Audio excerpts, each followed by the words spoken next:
ሰላም እንደምን አላችሁ የሚጋ ቲፕስ ተከታታዮችና ሰብስክራይበሮች። ለዛሬ ደግሞ ከላይ በርዕሱ ላይ እንደተመለከታችሁት ስልካችሁ ላይ የግዴታ ማስተካከልና በጣም አስፈላጊ የሆነ ሴቲንግ ነው ይዤላችሁ የመጣሁት። እስከዛሬ ድረስ እንዴት አላወቅኩትም ብላችሁ የምታስቡበት ምርጥ የሆነ ፊውቸር ነው። ይህንን ነገር በመጠቀማችሁ ራሳችሁንም ከአደጋ እንዲሁም ደግሞ ስልካችሁን በሚጠፋበት ሰዓት እንዲሁ ለማግኘት በጣም የሚረዳችሁ መንገድ ነው። ይህንንም ቪዲዮ እስከ መጨረሻው ድረስ በመከታተል ይህንን መረጃ ሙሉ በሙሉ ማግኘት ትችላላችሁ። ለቻናሉ አዲስ ከሆናችሁ ቪዲዮውን ላይክ በማድረግ እንዲሁም ደግሞ ሰብስክራይብ አድርጋችሁ የደወል ምልክቷንም በመጫን ቤተሰብ መሆን ትችላላችሁ። ቀጥታ ወደ ቪዲዮ ልውሰዳችሁ። መጀመሪያ የምናደርገው ወደ ስልካችን ሴቲንግ ነው የምንገባው። ወደ ስልካችን ማለትም ሳምሰንግ ከሆነ ወደ ሳምሰንግ ስልካችን ሴቲንግ እንገባለን። ከዛም ወረድ ብለን አድቫንስድ ፊውቸር የሚል እንፈልጋለን። አድቫንስድ ፊውቸር ላይ እንገባለን። እናንተ ላይ የሚጠፋችሁ ከሆነ ከላይ ሰርች ማድረጊያው ላይ አድቫንስድ ፊውቸር ብላችሁ ሰርች ማድረግ ትችላላችሁ። እንደምትመለከቱት ላይ ዳር ሰርች ሴቲንግ የሚል አለ። እሱ ዘንዳ ሰርች በማድረግ ማግኘት እንችላለን። እኔ ቀጥታ አድቫንስድ ፊውቸር የሚለው ላይ ይገባለሁ። ከዛም በመጨረሻው ወደ ላይ ስክሮል እናደርገውና ሴንድ ኤስኦኤስ ሜሴጅ የሚል አለ። እሱ ኦፍ ነው የሚሆን ባይ ዲፎልት። እሱን ነክተን ኦን እናደርገዋለን። እንደምትመለከቱት ወደ ውስጥ ከገባው በኋላ ኦን አደርገዋለሁ። በመቀጠልም ስልክ ቁጥር እንዳስገባ ይጠይቀኛል። ክሬት ኮንታክት የሚል አለ ወይም ደግሞ ሴሌክት ፍሮም ኮንታክትስ የሚል አለ።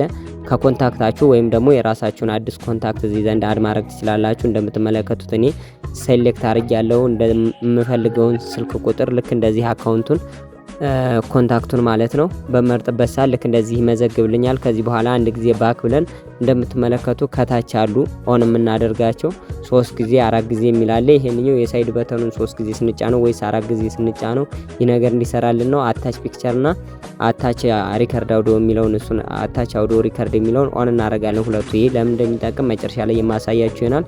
ከዚህ በኋላ ሴቲንጋችንን እኛ አጅስት አድርገን ጨርሰናል። ቀጣይ ይህ ደግሞ የሚያገለግላችሁ ምን መሰላችሁ? ልክ አውቶ ኮል የሚለውንም ኦን እናደርጓለን አብረን።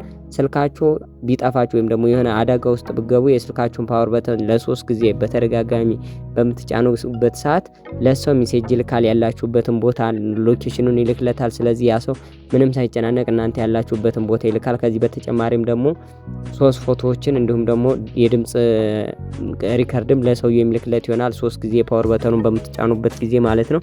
ለዛ ሰው የድምጽ ሪከርዳችሁንም በዛን ሰዓት እናንተ በምትያዙበት ሰዓት ወይም ደግሞ እርዳታ በሚያስፈልጋችሁ ሰዓት የነበረውን ፎቶ ቦታውን ማለት ነው ፎቶ ይቀርጽላችኋል። በኋላም በፊትም ካሜራ እንዲሁም የነበረውን አውዲዮና ዳታና ዋይፋይ በማብራት ራሱ ሎኬሽንም ጭምር አብርቶ ደግሞ ቀጥታ ለዛ ሰው ያላችሁበትን ሎኬሽን ሙሉ መረጃ የሚሰጣችሁ ይሆናል። ይህንንም በዚህ ቪዲዮ ሞክሬ የማሳያችሁ ይሆናል። እንደምትመለከቱት አሁን ዋይፋይም ዳታም አጥፍቻለሁ።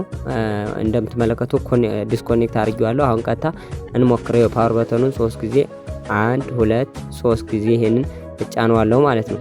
3 ጊዜ በመጫንበት ሰዓት እንደምትመለከቱት ዋይፋዩ በርቶ ተገናኝቷል። ራሱ ምንም አይነት ነገር አልነካውም። እንደምትመለከቱት ወደ ታች ሰዋርደው ዳታውንም ልክ በዚህ መልኩ አብርቶልኛል። ይህንንም በማድረግ ራሳችሁን ከአደጋ መጠበቅ ትችላላችሁ። ከዚህ በመቀጠልም ኤስኤምኤስ ላይ በሚገባበት ሰዓት ሎኬሽኑን እንደምትመለከቱት ሪል የሆነውን ቦታ በሰዓቱ የነበረውን ሎኬሽን ያስቀምጥለታል። ይህንንም እኔ አሁን የራሴን ኮንታክት አድርጌ የራሴን ስልክ ቁጥር ሴቭ አድርጌ ስላሳየዋችሁ ነው። እናንተ ግን የተለየ የአደጋ ጊዜ ተጠሪያችሁ የሆነውን ሰው ነው ወይም ደግሞ በአደጋ ጊዜ ያደርስልኛል የምትሉት የቤተሰብ ስልክ ቁጥርም ሊሆን ይችላል የጓደኛንም ታስገቡት። እንደምትመለከቱት ሎኬሽኑን በዚህ መልኩ ያስቀምጥልኛል። ይህንንም በማድረግ ራሳችሁን ከአደጋ መከላከል ትችላላችሁ። ቪዲዮ እንደጠቀማችሁ እርግጠኛ ነኝ። ስለዚህ ሰብስክራይብ ማድረጋችሁን አትርሱ። በተጨማሪም ደግሞ ላይክ ቪዲዮውን አድርጉት። ይመቻችሁ።